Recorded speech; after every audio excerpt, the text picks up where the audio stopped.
it's a particle of sand in the whole desert compared to the knowledge of Allah subhanahu wa ta'ala. As Allah subhanahu wa ta'ala made it to Musa alayhi salam at the revelation of the chapter of the cave. The whole situation between Musa and Khidr, it was because of that. That Musa alayhi salam was he's given a lecture to the children of Israel. And he never said a word out of arrogancy. But sometimes you are talking to your wife, you are talking to your kids, and they are asking you, who is the most knowledgeable at home? Without arrogance, you are saying, guys, I am the leader, I am the driver, and I'm the one who will be accountable before Allah. Is it true? Without feeling the arrogancy. And Musa alayhi salam, because of the tough time he found with the children of Israel, they told him, Musa, who is the most knowledgeable person on the earth? Because those guys can ask a question and their intention could be completely different. And he want to make sure that he will close that gap. They might ask saying, oh, that means we should go and listen to another guy, not you. And he told them, I am. Means I am the one who's receiving the revelation from Allah. Although Allah has blamed him. Musa, you should not say that. You should not say that I'm the most knowledgeable person on the earth. Musa, every knowledge that everyone from Adam till the day of judgment will know, any knowledge, scientific, religious, anything, from the beginning of the creation till the end, compared to the knowledge of Allah subhanahu wa ta'ala, is like that bird, what he's taking out of the sea. You can see the bird just like knocking the sea with his tongue. That drop of water in that whole ocean, it's the way, the comparison between the knowledge that everyone will acquire from the beginning of Adam till the end, compared to the knowledge of Allah subhanahu wa ta'ala. And Musa alayhi salam, Ya Allah, that's not the... Musa, go with me. I'll send you to somebody who's not even a prophet. And you will learn. And he said, I'm ready, Ya Allah. You will do effort. I'm ready, Ya Allah.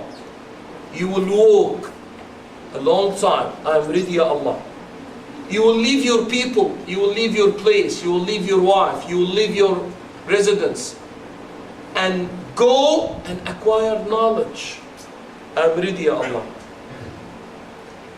If that was not the mentality of the companions of Muhammad and the students of the companions of Muhammad, we would have never have one of the authentic ahadith in our books right now.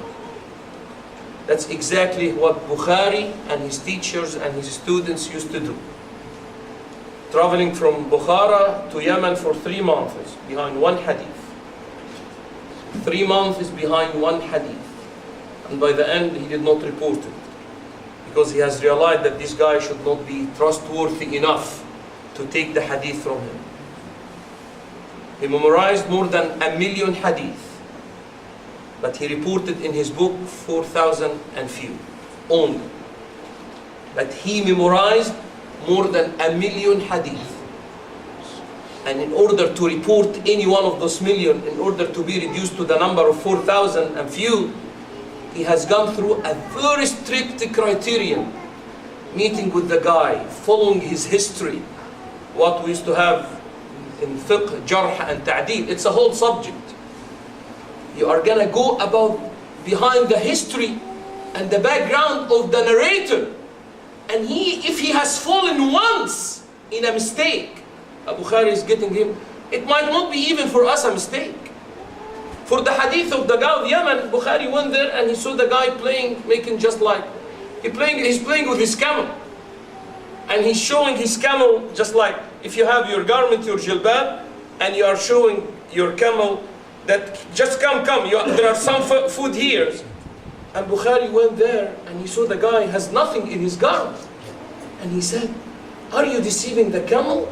Wallahi, I'm not going to take the hadith of Muhammad from you. How many times we are saying to our kids, just like, get 9 out of 10 and I'll take you to London. I'll bring you a toy that tall. I'll take you here and there. Never ever do it or say it unless you will make it. Muhammad sallallahu alayhi wasallam has seen Aisha playing with kids, and she is just like showing the kid that she has like a doll or a toy in her hand. And the Prophet told her, Aisha, do you have something in your hand or not? She said, yes, Ya Rasulullah, it's here, it is. He said, Wallahi, if it's not, it will be written in your book with Allah subhanahu wa ta'ala as lie. You cannot say just like, just come, I'll show the toy here. Just, you want to catch your son, and there is nothing there. Never ever do it. For Bukhari, criteria was completely different. If Bukhari will see you as the narrator eating as a burger sandwich on the street, he will not take the hadith from you. Not because of the sandwich. Because of what? Because eating on the street, it's called from khawariq al-muru'a. It's something that's breaking the dignity of that person. You know why? You might eat a burger sandwich, and next to you a man who cannot even find a seed to get in his stomach for the last 3 months. And if that's not in your mind to think of, you are not trustworthy enough to be taken a hadith from. If he's seeing a guy eating on the street, he's saying, cancel. He memorized 1 million.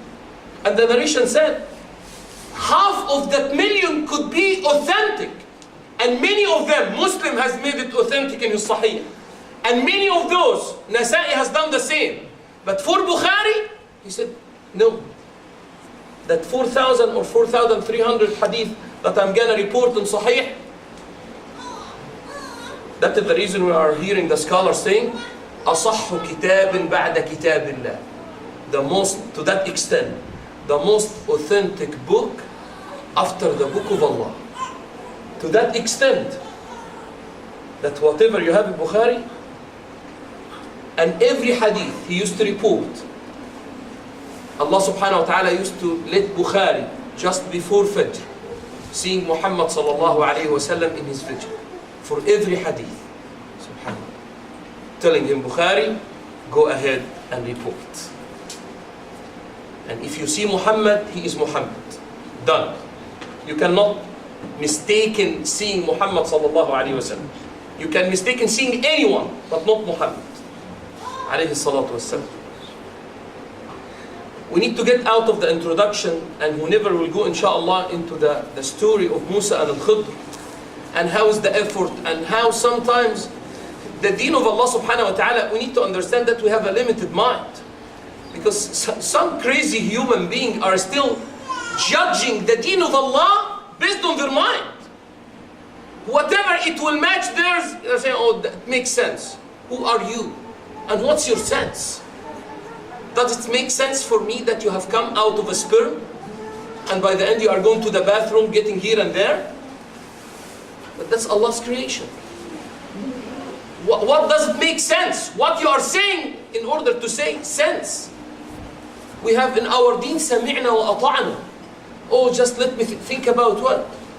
The only thing that you have to struggle for, make your effort to verify it's authentic. And once it's authentic, it's done. سَمِعْنَا وَأَطَعْنَا غُفْرَانَكَ رَبَّنَا وَإِلَيْكَ الْمَصِيرُ. Ya Allah, we are listening and we are obeying. Many locations in the Quran, Allah subhanahu wa ta'ala is raising those who are acquiring knowledge. يَرْفَعُ اللَّهُ الَّذِينَ آمَنُوا مِنْكُمْ وَالَّذِينَ أُوتُوا الْعِلْمَ دَرَجَاتٍ. Just a step. Just to go out of your house to attend the class that you might get a word from. Wallahi al-azim. Wallahi al-azim. It can be the reason for having you in Jannah with Muhammad sallallahu alayhi wa sallam. And once you are out of your house, Allah subhanahu wa ta'ala says, فَقَدْ وَقَعَ أَجْرُهُ عَلَى اللَّهِ. Already since you are out, you are just written as a mujahid, as a knowledge seeker. You are in the book of, till you will get back. حَتَّى يَرْجَعْ. Till you will get back home.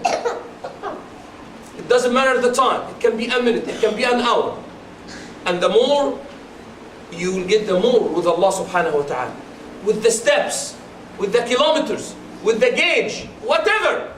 Nothing with Allah subhanahu wa ta'ala will be lost. Nothing with Allah subhanahu wa ta'ala will be lost. But that should be a goal. That I should not come to a point to meet with the angel of death and I'm ignorant in subjects that's obligation on me to learn. The basics of halal and haram. To make sure that just the day, and whenever you are getting into a new subject, you are going to the scholar and you are asking about the rules of the new subject. You are getting in a business of whatever, you are going to a scholar, asking him, that's the deal, that's the paperwork, what I have to do here, here is the shipment, here is... It's not an obligation to teach our kids the rules about business selling and buying until they will get into that business. But what we have to learn as an obligation, if you are getting into any subject, you need to make sure that the rule of that subject in the deen of Allah subhanahu wa ta'ala and the sunnah of Muhammad sallallahu alayhi wa sallam. Don't make it your own. Don't depend on quorum. Don't depend on majority. So it will be a time which has come already. You will see the majority on the beach naked. Are you going to do like them? That's it. Forget about numbers. Because it did happen the same with Muhammad sallallahu alayhi wa sallam. He was one. And the rest were around Kaaba prostrating to idols. And he was one. And those who did believe in him at the beginning, if they have listened to the majority, Islam would have never brought to every single spot on the globe. Your reference is قال الله قال محمد صلى الله عليه وسلم. تركت فيكم, I have left with you behind. Whatever you will stick to, you will never go astray. The book of Allah subhanahu wa ta'ala and the sunnah of Muhammad sallallahu alayhi wa sallam. Muawiyah radiallahu anhu said regarding the same effort, may yuridillahu bihi khayran. Muawiyah radiallahu anhu, may Allah be pleased with him. One of the great companions of Muhammad sallallahu alayhi wa sallam. The son of Abu Sufyan, Muawiyah ibn Abi Sufyan, whom Allah subhanahu wa ta'ala has made him one of the writers of the revelation. Whom Allah subhanahu wa ta'ala has made him through the glad tidings of Muhammad sallallahu alayhi wa sallam. He did open the island of Saqaliya. And Muhammad sallallahu alayhi wa sallam said, Saqaliya, that island will be opened by a man among those who will make it to Jannah. And that island has been opened by Muawiyah radiallahu anhu. Many of the favors that Allah subhanahu wa ta'ala, so we can make sure that we are not gonna listen to idiots. We are not, those are the companions of Muhammad who have done their best to do it right. Even if they will get a conflict. Even if they will get a conflict with one another, we can have a conflict. But our intention both are to the sake of Allah. You have something in your mind to the sake of Allah, and I have something in mind to the sake of Allah. One of us is right and one of us is wrong. The one is wrong will be rewarded once, and the one is right will be rewarded twice. Because both of us are making it to the sake of Allah. Clear? Both of us are making it to the sake of Allah. إذا أصاب أخطأ فله أجر وإن أصاب فله أجران. You will make it right, you will get twice, you will make it wrong. With that intention, you will be rewarded but once. And that's what happened with the companions of Muhammad sallallahu alayhi wa sallam. They are not prophets, they are not angels, they are still human beings. But they have done their best. To that extent, it has been a conflict. And it happened during the time of Muhammad sallallahu alayhi wa sallam. But the Prophet alayhi salatu wasalam used to solve it at once. After Muhammad sallallahu alayhi wa sallam, it come to a point that every one of the two teams is correct, is from the believers. But everyone is making it to the sake of Allah, and everyone is thinking that his way is right.